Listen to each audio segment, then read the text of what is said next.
Okay, so good day to you, class. In our previous recording, we have talked about the principles of assessment as stated by Chu in 2014. Okay, so this recording would talk about two particular frameworks or two particular acronyms that also talks about the principles of assessment. Now, these two frameworks are laid out by Gravel in an article back in 2014.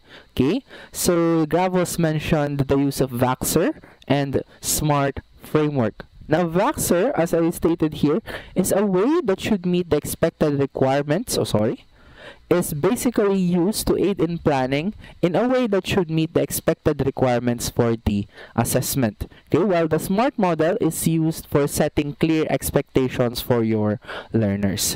Okay, now VACSR is much more used for the entirety of the assessment process. This starts from setting objectives and then planning the test, administering the tests, checking them, and then scoring them. Okay? Nasabi ko na yun nung last meeting. The SMART model is much more focused on setting objectives. Kasi from these objectives, remember, nagagawa tayo ng exam. Okay? So, hindi ka pwedeng gumawa ng exam without properly setting the objectives for your assessment. Okay? So, let's talk about these two particular principles. Okay? Let's start with VACSR. Okay, the first letter V stands for valid.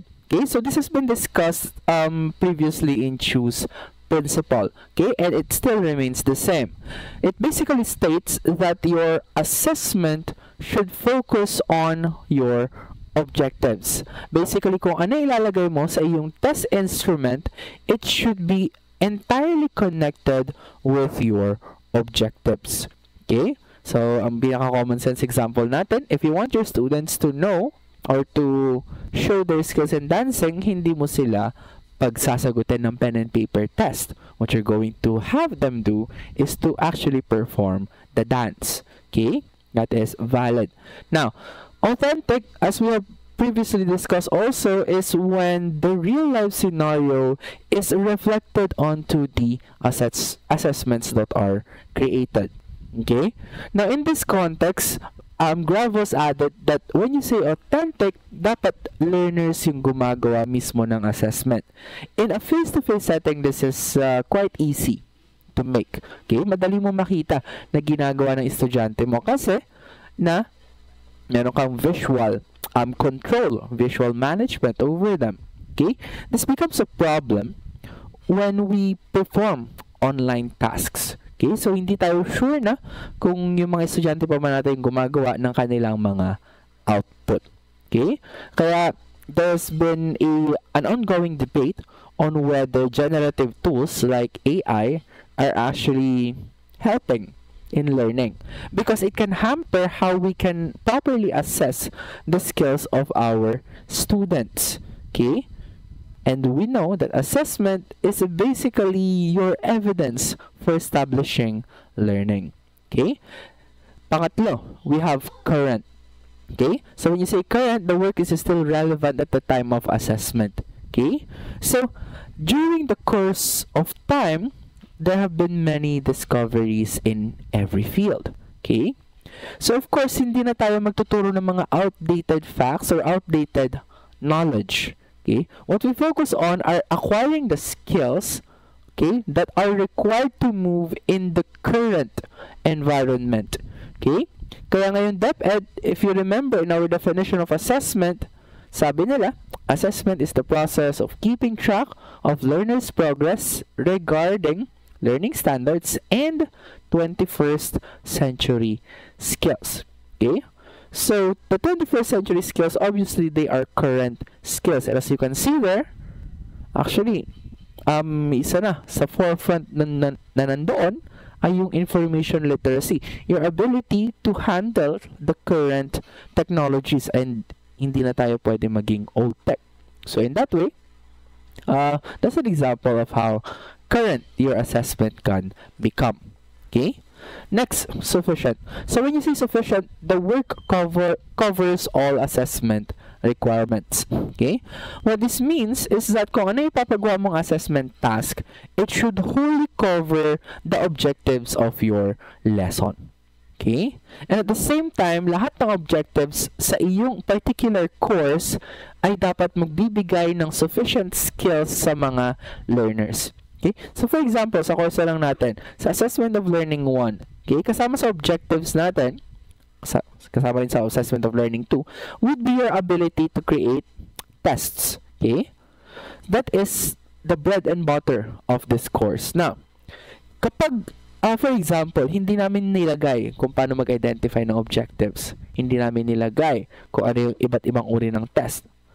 That means, hindi sufficient yung aming objectives. Hindi rin magiging sufficient yung assessment. Kasi, may mga prerequisite po yung bawat lesson. And of course, may mga prerequisite yung bawat assessment. Okay?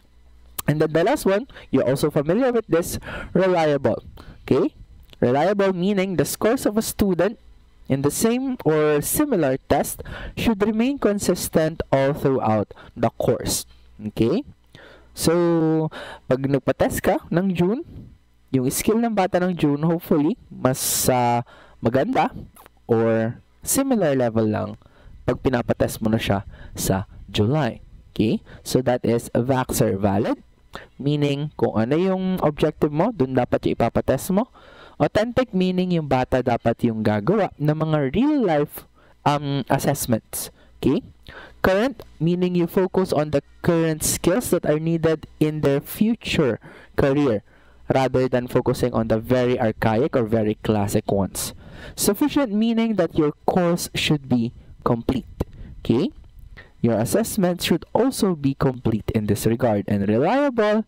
Okay, the test scores of the student should not be fluctuating. It should remain relatively consistent or improving throughout the course. So that is VACSR framework. Now, again, let's recall that VACSR framework is used for the entirety of the assessment process. This is for planning. Okay, planning the assessment, as you can see here, in a way that should meet the expected requirements. So, kanino ba manggagaling yung expectations na to? Okay, usually, sa mga higher educational institutions nanggagaling yung mga iyan. Expectations of the school, expectations of their future field, etc., etc. Okay, so, let's move on to the SMART framework. Okay, so when we're talking about the SMART framework, this is widely used for setting objectives. Actually, sa lesson plan nyo makikita itong SMART framework. But again, since we are assessing, kailangan natin ng objectives, kailangan din natin i-identify itong mga ito. Okay? So, according to the SMART framework, your objective should be number 1, specific. Okay? For example, we have the objective, the students should be able to write. Okay? That is not an specific objective. Kasi, students should be able to write what? Okay? So, whenever you make objectives, isipin mo, can I dive deeper? Can I make the objective more specific? Mas maliit. Okay? Always remember that when we're making objectives, we have to be as targeted as possible. Okay? Students should be able to write their name. Okay, that's better. Students should be able to write their name in cursive. That's also better. Okay? Students should be able to write a poem. Students should be able to add similar fractions. Okay? Students should be able to identify the provinces in region 1 of the Philippines. Those are better and specific objectives. Okay? Students should be able to speak. Students should be able to speak in front of the class. While it's specific, maraming pwedeng scenario. So, you can restate it in a more specific manner. Okay? Next, we have measurable. The activity can be measured against the assessment requirements. Okay? So, when setting objectives, your measurement should also be targeted. Okay? So, for example, the statement, the student should be able to define biology. Okay? Now, when we're talking about defining, okay, madali lang ma-measure yan. Pwede kang magpagawa ng short essay. Okay? Sa essay, sabi mo, define biology using your own words. You can measure it. Okay? For another example would be, students should be able to appreciate the use of mathematics in everyday life. Okay? Now, that is a good objective. Okay? Good ideally, however, it is not measurable. Because how do you measure appreciation? Okay? Pwede mo bang ipatest yun, ipa-essay yun, sabihin nyo kung ano yung mga uses ng mathematics in real life? Okay, masabi nga nila. Pero, you cannot say that it means appreciation. Baka it simply means na marami silang alam. Baka it simply means that they are looking at particular examples and not exactly appreciating them. Okay? Another example of a faulty objective is, for example, students should be able to understand the culture of the Philippines during the Spanish era.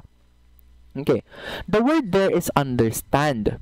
Now, the problem is understanding and knowing can take on many different forms. Ambiguous po yung mga words na yon. So, in that way, they are not measurable. Okay? So, let's rephrase that. Students should be able to understand the culture during the Spanish era. Palitan natin.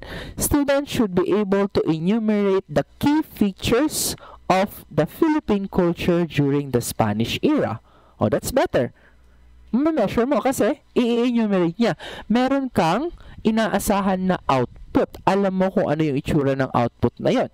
Pero pag sinabi mong understanding, anong iaasahan kong output dito? Okay, what can I expect here? So, pag inisip nyo, yung inyong mga objectives, pag meron agad dumating na idea sa inyo, pag meron agad dumating na image on what products, on what assessments you are expecting to get, chances are that is measurable. Kapag ambiguous ka pa, kapag nagdadalawang isip ka, then that might not be measurable. Okay? Next one is achievable. So when you say achievable, okay, dapat nakabase yung assessment, yung objective mo sa current skills ng iyong mga learners. Okay? As a math major, hindi ko aasahan yung mga grade 5 na mag-solve ng complex algebraic equations because hindi pa nila kaya yun. Okay? Sa mga English, hindi nyo naman naasahan yung mga grade 1 student nyo na perfectly ma-dictate or masabi, ma-recite ang tula ni Robert Frost. Okay? Hindi nyo naman naasahan yung mga estudyante nyo na very fluent na sa English at grade 2. Okay? So, yung mga ganun. Achievable. Is your objective actually, what do you call this? Close to the skill of your learners. Baka naman kasi inaasahan mo yung mga grade 6 mo na makagawa ng dissertation. Okay? Hindi po pwede yun. Okay? That is impossible. Okay? Madali. Pwede mo sabihin yung mga grade 6 kaya nilang i-enumerate yung mga provinces sa Pilipinas. Pwede nilang i-enumerate yung different types of government. Kaya naman na siguro nila yun. Okay? Pero pag sinabi nyo, the student should be able to differentiate between the philosophies used in each, what do you call this? In each field of education. Siyempre hindi. Okay? Again, achievable. Your objective should also take into consideration the current skills of your learners. And next, we have relevant. Okay? This is something to do with kanina sa VACSR. Meron din tayong letter C, which is current. So when you say relevant, the activity is realistic and will give consistent, valid, and reliable results. Okay?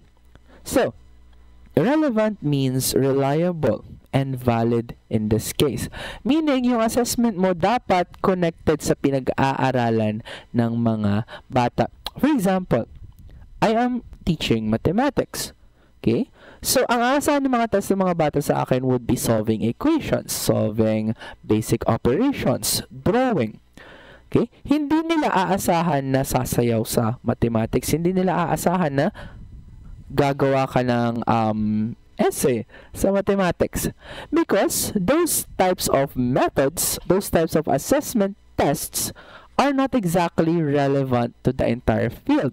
Or kung relevant man sila, masasabi mong meron pa ring mas relevant doon kaysa sa gagamitin mo yung dancing or essay or role play for mathematics. Okay? So, yun po ang ibig sabihin ng relevant. Your assessment should be, what do you call this? Appropriately paired with your objectives and your subject matter. And finally, time-bound. Okay? Class, we are expecting that you will enter DepEd at some point in your career. Okay? So, sa DepEd, meron ka sinusunod na timetable or time schedule para sa bawat objective mo, para sa bawat lesson. Okay? So, dapat i-identify na natin how many weeks, how many days, how many hours are we going to learn a particular objective. Okay? So, for example, within 2 meetings or within 2 hours of teaching, students should be able to identify the different regions, provinces, and their capitals. Okay? Madali na yan, 2 hours. Kasi identify lang naman yung gagawin mo. Okay? However, pag ang objective mo, pag nasabi mo objective ay in 3 weeks, students should be able to present an investigatory project with results. There is no freaking way you can do that. Okay? Gusto niyo ba yun? Yung mga 1 month lang? Tapos meron na agad kayong final thesis? Final research? No way. Hindi kaya yan. Okay? In the same manner, hindi ka rin naman pwede mag-overextend sa isang lesson. For example, okay, in 4 weeks, students should be able to add and subtract dissimilar fractions. 4 weeks just for dissimilar fractions? Okay? 4 weeks simply just for fractions? No. Hindi pwede po yun. So, what we're saying in this case, when we say time-bound, the time allotment for a particular objective should be proportional, okay? Should be appropriate with the difficulty and the complexity of your objective. Okay? Kapag mahirap yan, obviously, mas mahaba yung time mo. Kapag madali, pwede mong i-compact, pakontiin lang yung mga time na iyon. Now, the problem there would be, how are you going to judge them? Okay? Kaya nga meron tayong calendar sa DepEd. So, a lot of times, you would not need to worry about that. Ang magiging problema mo lang is, kapag bumabagsak ang mga estudyante mo sa assessment. Recall that last time, sabi natin, kapag nag-quiz yung mga learners mo at karamihan sa kanila bagsak, hindi ka pwedeng mag-move on to the next lesson. The problem is, paano pag lagi silang bagsak? Okay? Ibig sabihin na i-stuck ka na sa isang lesson, nakoconsume mo na yung time na hindi naman naka-allot para sa lesson na yon. So, if ever that happens to you, huwag nyo nang pilitin. Just move on to the next lesson. Okay? Wala eh. Medyo what do you call this? Crucial ang timing ng mga lessons. So, we cannot stay at one lesson lamang, okay, when we are teaching in DepEd. Okay? So, that is the SMART model for setting objectives. Your objective should be specific. It should be measurable. Yung alam mo agad yung image na darating sa'yo. It should be achievable. Yung kayang-kaya nilang maabot. Okay? Relevant. Yung mga pipili mong assessment tools, assessment process, and assessment objectives should be connected with the subject matter, with the skills you want to teach your learners, and time-bound. Lahat yan, dapat meron kang appropriate time allowance. Hindi mo pwedeng sobrang habaan yung simpleng lesson. Hindi mo pwedeng sobrang liitan yung isang complex lesson. Okay? So, those are the 2 additional frameworks that talks about the principles of assessment, okay, according to Gravos. Okay? Ang VACSR, ginagamit yan for the entirety of the assessment process from planning hanggang sa pinakadulo. Ang SMART, usually ginagamit mo yan to set objectives para alam din ng mga estudyante mo yung aasahan mong skills and outputs sa kanila. Okay? So, that is all for this recording. Please expect more, and I hope you have learned something from listening. Okay? Until next time, class. Bye!